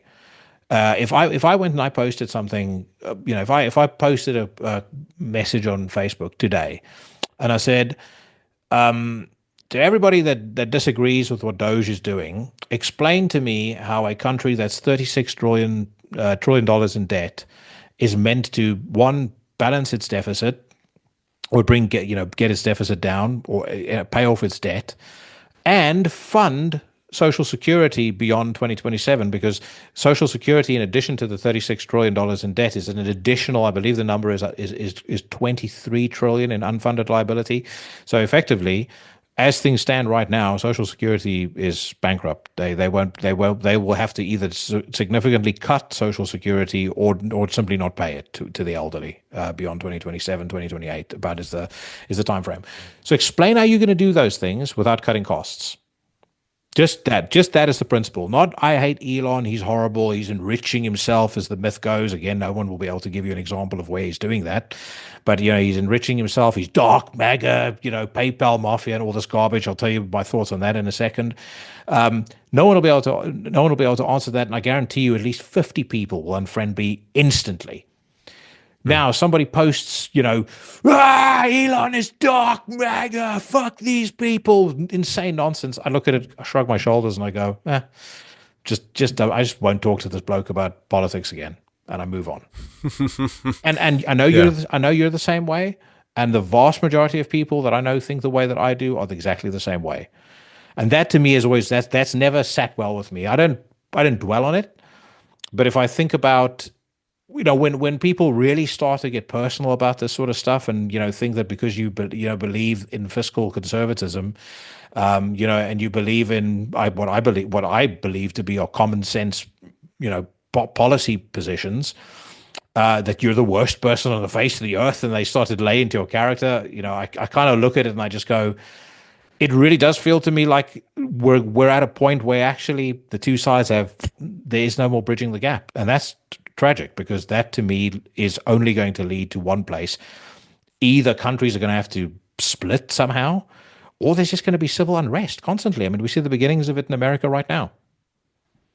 Yeah, absolutely. Well, I think there's a lot you said there that I kind of want to unpack. You know, the first thing is, you were saying that generally speaking, people on the right are like the common person on the right now is a lot more tolerant to others. I think that this is obviously something that varies quite strongly, but I also think that compared to maybe the politics of 20 years ago, I was just about to say it was not always that way. So I absolutely concede. The Republicans have, you know, may have morphed into the Big Tent party now, but it certainly wasn't always that way. Yeah, absolutely. Well, to me, you know, like the thing I try and remember is not to fall into teams. Okay, I am in the team of, hey, let's not go into World War III and annihilate humanity, and in its retrieval, give the power to just one small group. Yeah, no, I agree. I mean, that's what I'm about. as I said to you, when it comes to making it, and I obviously couldn't vote in the U.S. election because I'm not a U.S. citizen. I keep a very close eye on it for my own personal reasons because I have a lot of investments for my in my pension and stuff like that are in the States, so I need to keep an eye on it. And equally, it impacts us here, so that's why I keep an eye on it. But at the end of the day, for me, I have specific viewpoints on certain policy positions, and I look at which is the politician who's most closely aligned to my way of thinking. And let's take an example. I would potentially have considered. I mean, had I been around at that time and in a position where I could vote, I was in my teens. But say I was around when Bill Clinton was around. A lot of Bill Clinton's policy positions I completely agree with. And I would probably have been quite tempted to vote for him. By the way, he was also in favor of government reduction. He fired over I think it's around 470,000 federal workers that were fired during the time that he was there. He balanced the budget, and he was directly responsible for one of the most prosperous times in the U.S. history now, or U.S. economic history. Now, the side effect on that was he also allowed China back into the World Trade Organization. And in doing that, drove the whole outsourcing thing, which, killed off many, many industries in the US, and they're paying for that today. But broadly speaking, I mean, many of these policies, in my view, if you look at the actual policy positions, they don't differ vastly from what the current administration is pushing. No matter how much people might think that they're living in the Fourth Reich, the reality is if you just write it down on paper, they look very similar. They do. He was actually a solid president as well, despite all the fucking creepy shit that happened with him, all the, Well, what did I tell you? At the end of the day, for you and I as human beings, as citizens, and this again is, you wish you could explain this to people who get so worked up about politics that they'll destroy friendships, family, and stuff like that over it. At the end of the day, for you and I, the only thing that matters is policy and the downline or the downstream effect of policy. The fact that Bill Clinton got his dick sucked in the White House, that's what he's most known for. You ask the average person on the street about it, I guarantee you they say, what's the first thing you think about when you think about Bill Clinton? Monica Lewinsky. But that has no bearing on our lives whatsoever today. Nothing. But the treaty that he signed with North Korea that allowed them to, at least get the foundations for, nuclear arsenal in place, the allowing China into the World Trade Organization, a lot of the things that he did have an impact on us today. Now, some of the things are good. Some of them, the ones that I just mentioned now, not good. But those are the things that matter the most. And if you, by that measure, if you look at the previous administration, many of the decisions that they took were uniformly terrible. Well, almost intentionally so. I don't see how that 4-year run could have been worse. And I will say that if that gained control again, I would have been really fucking worried, because for the idea is that you want to have a president who's there to at least serve the people, at least in some ways, okay? And when you feel like that president is compromised and are there because somebody put him there, that becomes very scary for a lot of people, myself included. So first you have an old senile guy with the least impressive political background and someone who always lied and bullshitted about his own accolades, and obviously all the footage and all the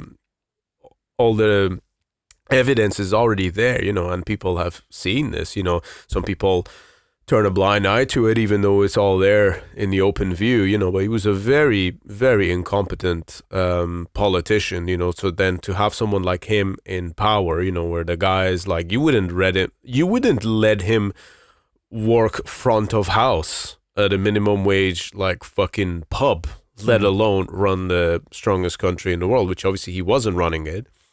And then for them to do a coup on him and bring in someone else who wasn't actually elected by the people,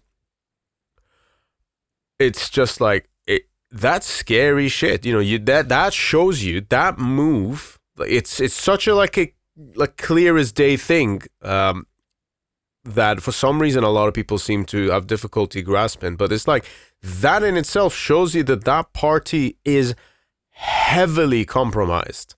heavily. It's not the same thing that you knew 4 years before, 8 years ago, 16 years ago. By the way, Obama's got the highest record of drone strikes, just putting that out there.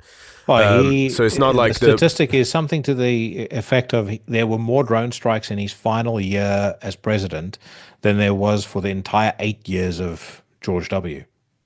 Yeah, absolutely. Yeah. Which really fucking says something when you look at what that actually coincided with 9/11 and then the invasion of Iraq, as he did a Freudian slip. Have you seen that video of Bush saying the invasion of Iraq? He actually uses the word invasion. It's quite interesting. But anyway, just coming to it, like that party was compromised. They were fucking everything up, from all of the equipment and things that they left in Afghanistan, from the $6 billion that they gave to Iran, literally, like, was it within like a month before October 7 happened?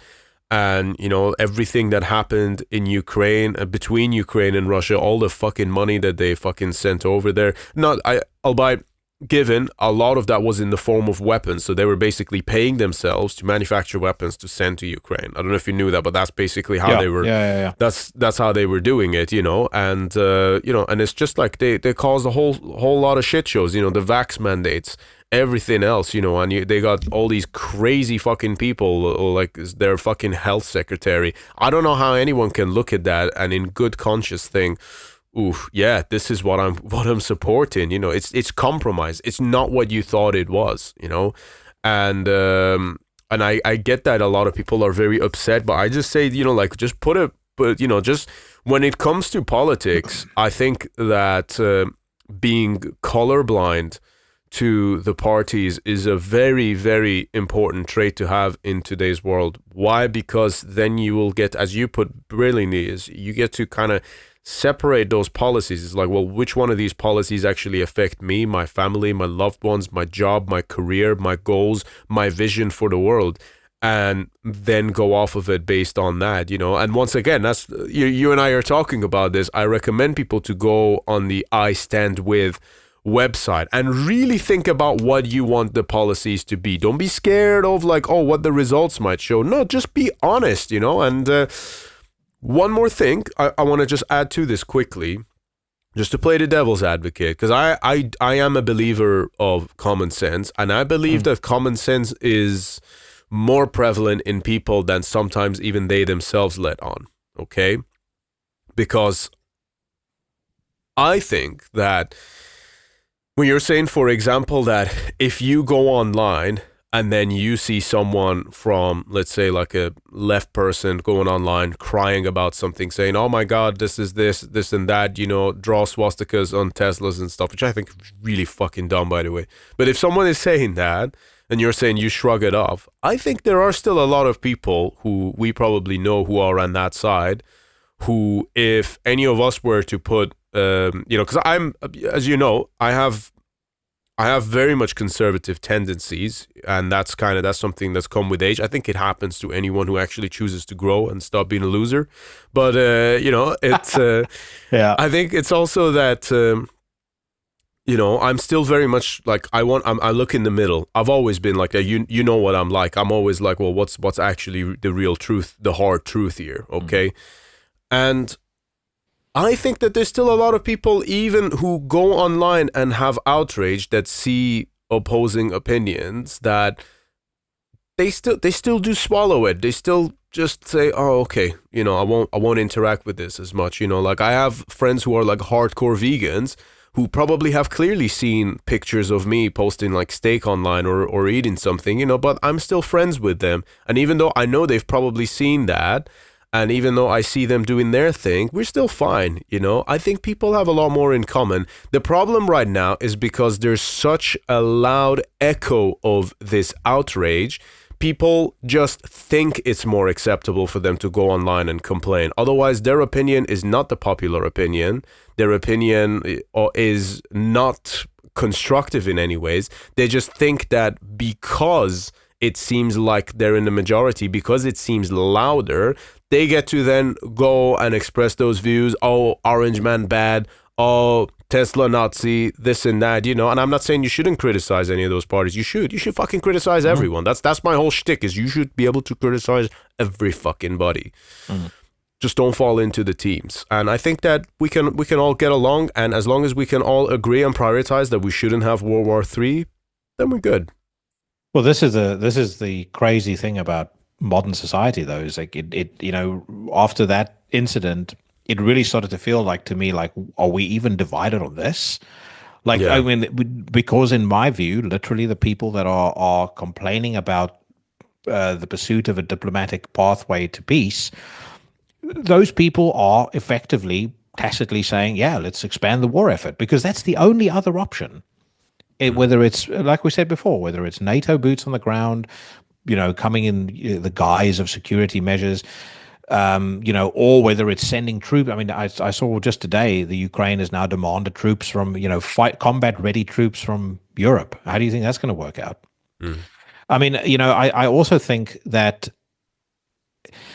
I don't really know how you correct this problem, because I don't actually think enough people have the appetite or the intellectual curiosity to educate themselves beyond the headline they read on CNN.com or on MSNBC. Because if you really start to dig into stuff, let's take a look at let's look, for example, at this idea that Russia is, once they've taken the Ukraine, they're now going to come after the rest of Europe, and it's going to be like Adolf Hitler all over again. Logically, the Ukraine campaign was meant to last, according to all of the intelligence that has been obtained from the Kremlin, was meant to last a few weeks. They thought it was going to be plain sailing. We're now in year 3. Is anybody honestly trying to convince themselves, or they're not going to be able to convince me, but are they going to try and convince people at large that Russia has the appetite to try and take on NATO by attacking the rest of Europe? After they've not even been able to topple the Ukraine in 3 years? It's not happening. It makes absolutely no sense. Their economy is struggling, and yes, they have a history of basically just sending people into the meat grinder. I mean, you know, that's a historic thing. It seems to be in their DNA. Like, you know, if you look at the way that Stalin fought the Second World War, he didn't give two shits. You know, how many people got mowed down by machine gun fire, and maybe Putin is the same. But they're going to run out of people eventually. Especially with modern war. This is modern weaponry we're talking about. Yeah, it's not fucking, you know, the guns from the Second World War. So I don't see that happening. What I think is happening is, I think they want to hold on to their existing the territory that they've captured. I think there's toing and froing about that, but I think you also get to a point where you're going to have to go, well, the Ukraine needs to get out of this situation with the best possible deal for them, but that deal may include ceding territory to Russia. And it's not nice. It might not be fair, but it's just reality. And it's for the good of the rest of the world, you know, not wanting to put Russia in a position where, you know, those intersecting those intersecting interests that they have with China and Iran start to come into play, and, you know, they say, well, we'll help you guys with this if you help us with Taiwan. There's so many scenarios that could suddenly balloon out of this situation, and all of the scenarios are just too fucking horrific to think about what the consequences could be. Absolutely. I think the question we should keep asking is, what's the alternative? Okay, this is going to happen. Oh, this is a terrible thing. It's not good. What's the alternative? The alternative is far worse. Well, the saying is there's no perfect decision or no perfect solution. There's only trade-offs. Yeah. What's the trade-off? So, but I mean, you know, I say all this, and hopefully anybody from the Ukraine that's listening, I mean, I have friends in the Ukraine. I have the utmost respect for the people that have stood up and have defended their country in terrible circumstances. I completely agree with the fact that they are the ones who have been done wrong here. You know, the people on the ground, they're the ones that are suffering the most. And I just hope the suffering comes to an end as quickly as possible. Because I can't, you know, I've never been in that situation myself, and I hope and pray I'll never be. But I cannot imagine what it must be like to be lying in your bed and you're hearing gunshots, artillery, bombs and stuff going off in the background. I can't think of anything more horrible. And I want move that back to London. Yeah, I want that to come to an end as soon as possible. Yeah, no, I agree, man. I agree. I do feel for them, and it's one of those things. But it's like, what's the best thing for everyone here? Jackie, my man, I love you. Thank you so fucking much for jumping on the podcast again, man. You It's know, my pleasure, brother. we never. This is the fucking podcast dancing partnership that just never fucking fails, man. You know, we always make some good magic. And happy birthday for tomorrow as well, man. Thank you very much. Oh, Last year, this time we were in Norway. Sadly, I'm not. We were. Not joining you in Norway this year, but we'll see each other at Beyond the Gates. Yeah, and probably before that as well. Without a doubt. Yeah, man, absolutely. No, it was good. Last year, we went and had some of those. Was it Bastard Burgers we had?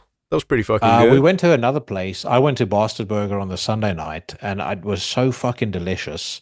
I had a burger, and then I was like, you know what? We're leaving tomorrow. I'm ordering another one. Yeah. Unbelievable. I was one thing I was never expecting about Norway is for the food to be that fucking delicious. It's good. Magnificent. Yeah. It's good, man. It's a lovely country. Dude, that food we had on Saturday night was the shit. Yeah, it was. It was good. I'm full of nonsense when it comes to steak because my steak grilling prowess is pretty decent, but my God, that was delicious. Yeah, no, it truly was. It was fucking great. I love the bone marrow as well. Fuck. Yeah, I want that like for breakfast every day. You know. Cool. Well, dude, great to talk to you again. And thank you very much for having me on the podcast. I very much appreciate that as well. And we'll probably have a Unholy podcast trio coming up pretty soon. Yeah, probably. If not before Beyond the Gates, we'll probably do it in person at Beyond the Gates. Just still a few months away, but I think that should be pretty good. Just need to make the right hodl arrangements first. Well, by the way, I now actually I've got my new lens now, so I've got something that we can use when we record in person. And I mean, I'm happy for you to actually use the camera if if we're together at Beyond the Gates and you're recording and I'm not recording, you can use the camera. Just bring a memory card with, because it'll look way nicer. You can set it up with your mics and stuff like that, but it'll just look more pro. Amazing. Well, that's not perfect. That you care about monetization, but you know what I mean. We can also film our lovemaking sessions together, but that's for a different channel. Yeah, those are always behind a paid wall. I'm afraid. Oh yeah, you don't get that shit for free. Absolutely. There we go. Jackie, my man, appreciate the fuck out of you. To everyone else listening to the podcast, see you on the next one.